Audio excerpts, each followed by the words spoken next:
It is good to see Uno on set this morning. We welcome aboard Kayshon Boutte, who is representing Gordon McKernan and Raising Cane's this morning. My man is all over the place. How are you? Good morning. I'm doing great this morning. It's a pleasure to be here with y'all doing this interview. Absolutely. Tell me what the last couple of months have been like, because it's probably been a little bit more business than football, right? The NIL stuff. You've been doing the rehab. You've been trying to get right physically. Kind of where are you in getting ready for next season? You see, so I've been doing a lot of rehab now. The last month been kind of crazy. You know, I couldn't walk. I was on a scooter. Back to that process way back when I was hurt in October. But it been more business than stuff like that. So I say a lot of NIL came into play, a couple deals, all kind of different things. So I kind of say I've been a busy man lately, but it ain't been too bad. Nothing I can't really handle. How's that been? How has that been kind of shifting your focus from star player to understanding the business of what Kayshon Boutte is now? I mean, shit, at some point in time, you doing what's best for you, so I knew football wasn't going to be nothing I was going to be able to do until a couple months down the line. So I was focusing more on business, making my money now, a little bit now, but nothing compared to in a couple of years. Or a year from now, buddy. Yeah, it'll be looking totally different in the bank account. But our guy Gordon McKernan stepped up, really. I mean, there was a lot, Kay, you and I were talking about a lot of anxiety around here that you were going to leave and you were going somewhere else, and people were dreading and having nightmares of you catching passes for Alabama or Texas A&M or Texas or somebody like that. And, look, they were making you think. What was that part of the process like? And then Gordon, of course, really, you were kind of the key figure, the first that he stood up and really kind of, showed that his love for LSU. And a lot of people looked at it by you and him striking the deal and, really kind of securing you of being comfortable at LSU for what is probably going to be your final season. It was just a lot going on towards December, January, and I was kind of questioning the new people coming in and whether they could get the job done or not and stuff like that. And I kind of talked with different people throughout the area, and Gordon kind of made it happen. And then as time went on, I kind of trusted and believed that the new people coming in would make everything right. And I say now we in March, and I still believe that, so that's a good thing. Let's get there. Tell me about the new people, man. What's been your impressions of Brian Kelly? What's been your impressions of Cortez Hankton, of Mike Denbrock, all of these guys who I know you were high on the priority list of making sure that you guys had relationships. What's that been like? Coach Kelly really don't talk much, but as to everybody else, I feel like everybody got a good plan. Coach Hank taking care of us, showing us the right things, teaching us. I'm hurt right now, but shit, I'm still learning from him. You can learn something new from him every day. That's one thing I could say. And everybody else, everybody learning the system, trying to make sure everybody on the same track. You probably like that Brian Kelly is a little low key, huh? Yeah. That's kind of your style, right? Yeah.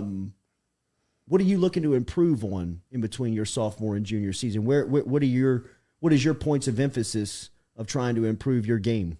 Shit, you can improve everything. Route running, literally everything. Anybody catching, route running, everything. Anybody you watching? Anybody you working with in the offseason? I know that you can't do the physical work. Do you dive into more film on something like this to try and work on technique? I mean, shit, you watch a little film from time to time. I watch myself kind of criticize things I did last season and I could do better this season. And I say off season, I'll probably train in Miami. So, just whoever you run into. We had a chance to meet Kyron Lacey yesterday. He says that you took him under your wing when he got here. Seems like a pretty special dude, a leader, if for nothing else. I mean, his mindset seems to be in the right place. What do you think about him, and what do you think about the rest of these young wide receivers in this room that you're working next to? Because it's a very talented group. I mean, the year we had last year, I kind of knew that we needed somebody to step up. So when he first got here, I was like, all right, I'm going to build a relationship with him because, it's all about relationships. You don't want to just play football and not know nothing about a person. So, the first day he literally got here, we went to eat to Raoul's, talked a little bit, asked him how UL was. They been winning a lot over there. Shit, we ain't been winning too much over here. Like I say, since I've been here, my record been 11-12. Like I lost more than I won. So, unbelievable. Trying to win just like him. And for him to come here from a winning program, I know it means a lot to him. So just trying to put him on the same track. What do you think about your quarterback room? It seems like you guys got some options there. You pick up Jaden Daniels out for Arizona State. Miles is coming back. Garrett's another year older. And then, Walker Howard was the best quarterback in high school football last year. What do you think about that room? Quarterback room kind of packed. All I got to say is going to be a competition. He knows the company line. He's been fed the company line. How about what Lacey said? Yeah. How about these DBs? Because you're gonna have to sharpen these skills. It's not you and Stingley anymore out there going, pro on pro. You're kind of the big dog out there now. What do you see from these DBs? I've been seeing they've been working a lot, but when spring ball comes, I'm not playing spring, so I get to watch the other guys. Well, I'm rocking with the receivers, so I get to watch my receivers doing bad. And then, when I get back summer, you just know how it go. I love you at number 1, bro. But a lot of people are saying you're going to be wearing number 7. I don't really know. I want to. You do? Okay. Yeah, so you would change the number? Yeah, I would. Okay. If I was asked, I would. What number, if you got to the league, when you get to the league, and they tell you, Kay, you can have any number you want, what would you pick? 1. So 1 is the number. Yeah, 1 is the number. So you just want to wear 7 at LSU this year? Yeah, because not too many people get to wear it. That's good. What are your expectations for yourself? I know what I think that you're going to win the Biletnikoff. What do you think you're going to do? I'll say 1,200 plus yards, 15 touchdowns, and the Biletnikoff. Is there anybody on a defensive backfield in the SEC that keeps you motivated this offseason? Is there a cornerback? Is there somebody that you think is going to give you a great challenge this year? Is there a matchup that you're looking forward to? Maybe you've played against or practiced against already. Eli Ricks, back to back. We just do it every day. It's like practice. It's like practice days, except now we on TV, 2 separate teams. Has the shit talking already started? No, cool. It's not no bad talking. It's crazy. You mentioned your record. What was your record at LSU? 11-12. And y'all's class is so damn talented, right? Like your recruit, like Mason Smith is in that class, and you had Eli was in that class. What's kind of the motivation for y'all's group this year? Because it seems like they've done a really good job of kind of building the roster from a point. When y'all left the bowl game, it was tough to think what this year was going to look like. But now the roster looks like y'all could be competitive in a lot of games. But I say for my class, for my 3 and out people, I feel like this year a big year for us. Come in, do what you got to do, and get out. You don't want to be here longer than you need to. Yeah. How tough is it to play an SEC football schedule? It's kind of tough, but at the same time, don't really think about it too much. Football, personally, I feel like football what I do best. So I know when I go out, I just got to play. I don't be nervous, don't be nothing. Just do what I was taught, and everything gonna fall in line. Do you talk to Jamar Chase after the year he had? I think that when people see you, they see similarities between your game and his. He was the NFL Rookie of the Year. They went to the Super Bowl. He set rookie records for Cincinnati. Do you have a relationship with him, and how do you guys communicate? No, I never talked to him after the season, but I know during the season I had texted him whenever he had went for 266 yards on the Chiefs. Mm-hmm. On the Chiefs, and I was like, great game. Yeah, it was a great one. Anybody you looking up to? Not really at all.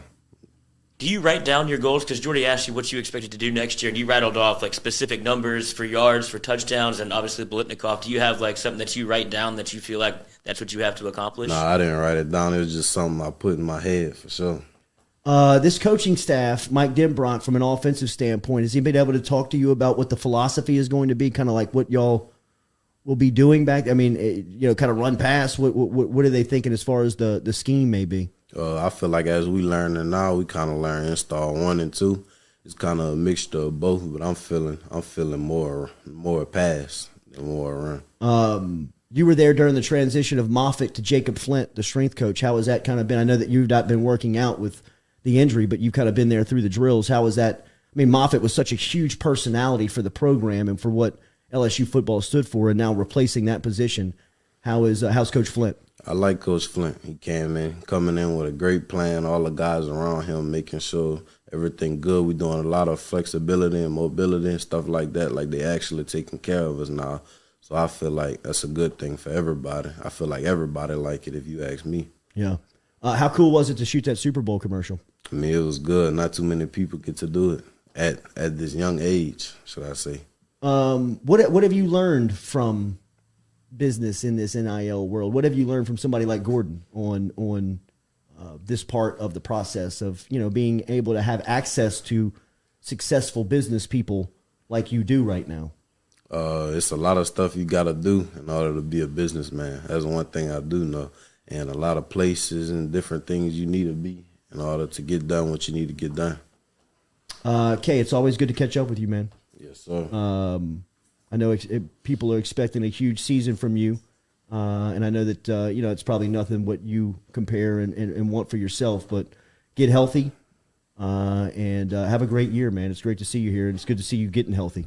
Yes, sir. Absolutely. Compliments of our friend Gordon McKernan over there. Get the G done. Get it done with Gordon McKernan. Kayshon Boutte, of course, represented in an NIL front by G as he's over here representing them. Spring football starts really today as Brian Kelly will meet with the press and get you going for spring football with LSU as that will begin. The on-the-field drills will begin tomorrow, but we will hear from Coach Kelly today. Top player on his team right here in Kayshon Boutte will be out this spring, making sure his ankle gets right for the fall, but should be ready to go once they kick it off versus Florida State inside the Caesars Palace Superdome come late August. As we'll see if he's wearing 1 or if he's wearing 7. Either way, he'll be the best player on the field. It's Kayshon Boutte, compliments of Gordon McKernan. We'll be back with more of the Jordy Culotta Show, driven and powered by Go Chevrolet.